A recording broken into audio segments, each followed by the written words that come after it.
अब वो रोजाना जाता था। एक दिन लेट से वो अपने कमरे से निकला और देखा कि 2 किलोमीटर दूर पैदल चलूंगा तो कम से कम आधा घंटा लग जाएगा, तो ऑफिस में मैं लेट हो जाऊंगा, हाजिरी नहीं बना पाऊंगा। वो टेम्पू पे बैठा कि चलो आज चलते हैं क्योंकि जल्दी से ऑफिस पकड़ना है। टेम्पू पे बैठा, आगे आ जाके एक्सीडेंट गया, उसका पैर हाथ टूट के रह गया। सब दिन डरने वाला। इसलिए तकदीर पर भरोसा आदमी को खुद एतमादी पैदा करता है। तकदीर पर भरोसा आदमी को कभी खुदकुशी करने पर आमादा नहीं करेगा। जितने लोग जहर खा के मर रहे हैं कोटा में, तो मेडिकल की तैयारी करने गए, नहीं कामयाब हो सके, अब माँ बाप को क्या मुंह दिखलाएंगे, जहर खा के मर गए। किसी से मोहब्बत कर ली, लड़की नहीं मिली, लड़का नहीं मिला, फांसी के फंदे पे लटक गए। साहब इरादा था कि बिजनेस डालेंगे मुंबई में, नहीं बन पाया, बिजनेस नहीं मिल पाया, अब फांसी के फंदे पे लटक के मर गए। एक खूबसूरत स्मार्ट नौजवान, वो हमारे मुक्तदी का लड़का था, चेन्नई में इंजीनियर बना, बड़ा अच्छा जॉब कर रहा था। एक ब्राह्मण की लड़की से मोहब्बत होगी, हालांकि मैंने उस लड़की को कलमा पढ़ा दिया था। अब यह था कि ये कलमा पढ़ने के बाद थोड़ा जम जाए, ईमान पे जम जाए, वरना अब आज तो शादी करने के लिए कलमा पढ़ ली, अब फिर कल वो बुत परस्ती कर रही है। कलमा पढ़ा दिया था, बस थोड़ा सा सबर करना था उसको, इस्लाम को थोड़ी सी सीख लेती। नहीं, थोड़ी सी ताखिर हुई। लड़की के बाप ने सिंगापुर से फोन करके, हाँ आ जाओ जल्दी से, फिर बाद में चली जाना। सिंगापुर गया, वहां ब्रेन वॉश करके लड़के की मोहब्बत का नशा उसके दिमाग से घर वालों ने निकाल दिया। अब ये लड़का पागल हो गया, बिल्कुल खुआरा लड़का, खूबसूरत नौजवान, बिल्कुल 5.5 फीट का लंबा, स्मार्ट, खूबसूरत इंजीनियर। अपने घर के बाजू में ट्रेन की लाइन जा रही थी, उसमें वो कट के मर गया। अब बताएं कि लड़की तो सिंगापुर में रही, ये अपनी जान दे गया, कुछ नहीं मिला, ना दुनिया मिली। अब आखिरत का इल्म तो अल्लाह को है कि अब वो ईमान के हालत में गया कि नहीं गया। अगर चला भी गया हो तो वो कितना बड़ा जुर्म अजीम है कि खुदकुशी कर लेना।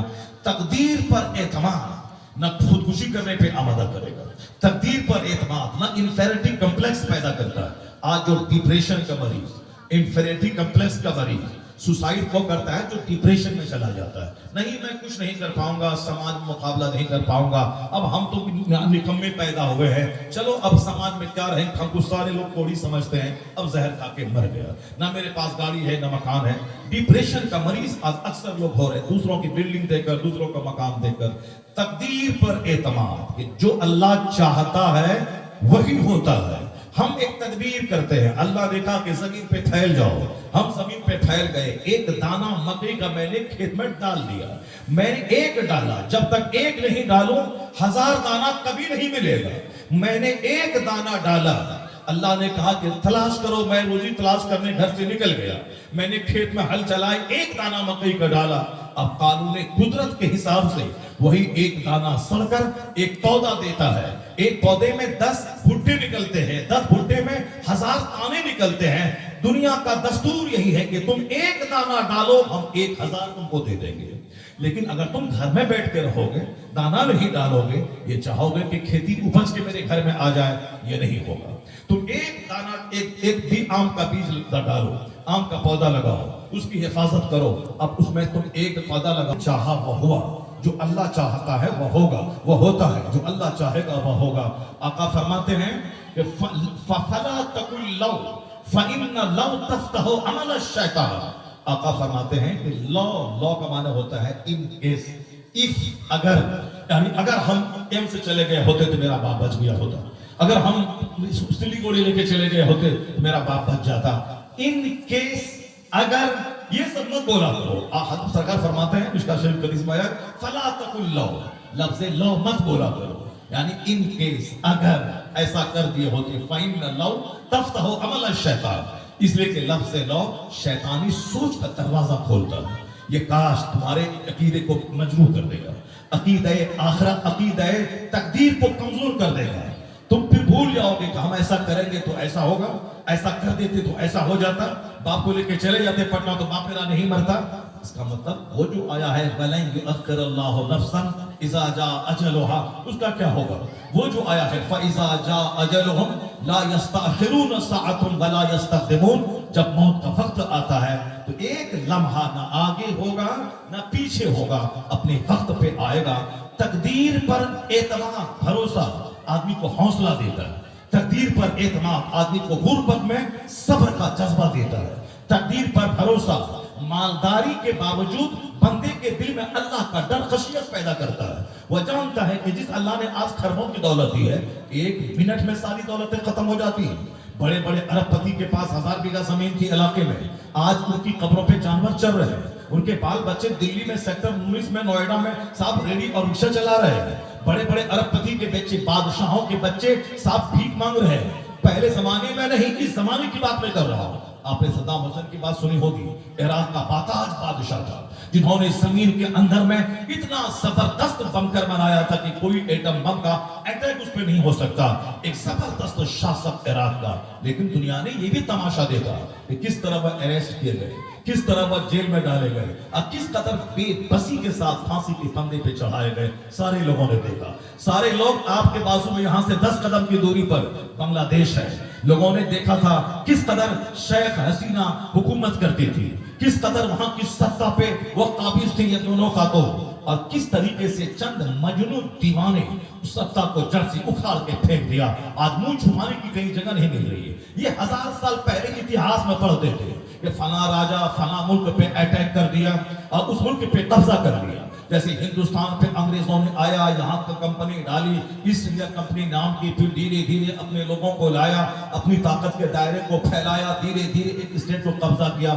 एक ऐसा दिन आया कि पूरे भारत पर कब्जा कर लिया और बहुत दिनों तक का प्लान उसने बनाया था। लेकिन जो लोग आज हिंदुस्तान की आजादी के ठेकेदार बनते हैं वो बता दें कि हिंदुस्तान में अंग्रेज जब कदम रखा था, दिल्ली में नई दिल्ली किसने आबाद किया? अंग्रेजों ने। ट्रेन की पटरियों का जाल इंडिया में किसने फैलाया? अंग्रेजों ने। बंबई और पूना से निकलने वाली ट्रेन की लाइनों को बम के जरिया फोड़ फोड़ कर पहाड़ों में सुरंग करके उसमें रेल की पट्टी किसने गुजारी? अंग्रेजों ने। हावड़ा का ब्रिज किसने दिया? अंग्रेजों ने। यानी हिंदुस्तान में तरक्की अंग्रेजों ने लाया। उनका प्लान था कि 2000 साल तक मैं शासन करूंगा। मुसलमान यहाँ 700 साल तक शासन किया है, तो अब अंग्रेज यहाँ 2000 साल तक शासन करेगा। लेकिन 1500 साल के अंदर अंदर अंग्रेजों को बोरिया बिस्तर समेटना पड़ा, 7 समंदर पार भागना पड़ा। इसमें दूसरे जो बड़े बड़े जियाले लोगों का नाम आता है, गांधी जी का, नेहरू जी का, फला का, चीना का, वो सबने भी मेहनत की है। लेकिन अंग्रेजों का 2000 साल के प्लान को धूमिल करने, उसके सपना को तोड़ने, उसके दिलों को कमजोर करने, उसके पांव को उखाड़ने में, उनके हौसलों को पस्त करने में सबसे ज्यादा रोल जिसका रहा है वो उलमाए अहले सुन्नत का रहा है। सबसे बड़ा रोल। अल्लामा किफायत अली काफी का फतवे जिहाद, भले ही उसको फांसी के फंदे पे लटका दिया गया, लेकिन वह फतवे जिहाद अंग्रेजों को कमजोर कर दिया। 1857 का गदर, जिसमें कई हजार उलमाए कराम को दिल्ली की सड़कों पर उसकी लाशों को लटका दिया गया। ये बाद में जब अंग्रेज इस को दबा दिया, इस तहरीक को, अंग्रेज फिर दोबारा मजबूत हो गया, तब चुन चुन के सारे मुफ्तियों को, सारे फतवा देने वाले आलिमों को, एहतजाज करने वाले उलमा को फांसी के फंदे पे लटकाया। दिल्ली की सड़कों के किनारे दरख्तों पे लाश को सड़ने के लिए छोड़ दिया ताकि फिर दोबारा कोई उसके खिलाफ आवाज नहीं उठाए। लेकिन उस तहरीक से अंग्रेज की नींद उड़ गई थी। उलमाए कराम के फतवे से अंग्रेज की बुनियाद हिल गई थी। चाहे 1000 कोई झूठ बोले, 1000 कोई इतिहास बदल दे, लेकिन ये तो जब तक हिंदुस्तान रहेगा, जो समझ वाले हैं, जो अहले फहम है, साहिबे फहम है, वो जानेंगे कि अंग्रेजों की बुनियादी हिलाने में फतवे जिहाद का बहुत बड़ा रोल रहा है, उलमाए कराम का बड़ा रोल रहा है, फजल खैराबादी का रोल रहा है। अंग्रेजों का 2000 साल का प्लान सिमरियत को मनवाना, ये तो लाखों करोड़ों में कोई ऐसा मिलता है और कोई ऐसा मिलता भी नहीं है। आज जरूरत है माहिर अफराद को पैदा करने की। 1000 एकड़ जमीन है, दुश्मन हमला करेगा, घर तोड़ेगा, घर में आग लगाएगा, आपके बच्चे भीख मांगेंगे। मैं कह रहा हूं, पहले हम लोग बात में कह रहा था कि हिंदुस्तान पे अंग्रेजों ने कब्जा किया। अब क्या कहते हैं लोग? अब नहीं चलेगा, अब दुनिया बदल चुकी है, साइंस जवान हो चुकी है, अब ये यूनाइटेड नेशंस का जमाना है, दुनिया के 200 से शायद ममालिक की एक तंजीम कायम हो चुकी है, कोई दूसरा हमला करेगा तो फिर क्या है कि अब 10 ममालिक उनका साथ दे देंगे। जो पहले अंग्रेजों के जमाने में हो गया अब नहीं होगा, अब नहीं होगा। अब क्यों नहीं होगा? अभी बांग्लादेश में क्या हो गया, अफगानिस्तान में क्या होगा, अभी करंट 2 दिन पहले सीरिया में क्या हुआ, पहले भी अंग्रेजों ने ऐसा नहीं कि फौज लेके आया, हिंदुस्तान की आर्मी से लड़ा और लड़ने के बाद फौरन हिंदुस्तान की राजधानी पे कब्जा कर लिया। नहीं, पहले तो बिजनेस करने के लिए आया, उन्होंने फैक्ट्री डाली, उन्होंने अपने लोगों को लाया, फिर यहाँ के लोगों को अपना हमख्याल बनाया, यहाँ के लोगों को अपना पार्टनर बनाया, और फिर यहाँ की गवर्नमेंट की मुखालफत यहाँ के लोगों के दिमाग में डाल दी, तब जाके धीरे धीरे कब्जा किया। वही काम है अमेरिका का, मगर वो ब्रेन वहां से देता है, हुकूमत वक्त के मुखालिफ दलों पैदा उसी मुल्क के लोगों से करता है, फिर उसी मुल्क के लोगों के जरिया वो अपना मकसद हासिल करता है। 1000 साल पहले भी वही था कि आज इसकी हुकूमत है, कल उसकी हुकूमत रहेगी। आज ये बादशाह है, कल वह फकीर हो जाएगा।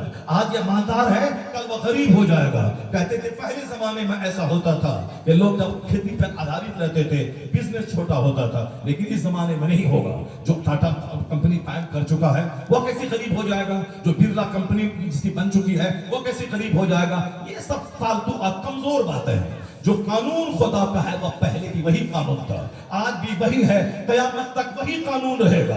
अल्लाह जिसे चाहता है बेहिसाब रोजी देता है, और जिसके लिए चाहता है घटा देता है। अल्लाह यर्ज़ुक़ु मन यशाअ बगैर हिसाब, जिसे चाहता है बेहिसाब रोजी देता है, और जिसके लिए चाहता है रोजी घटा देता है। अल्लाह जिसे चाहता है हुकूमत देता है।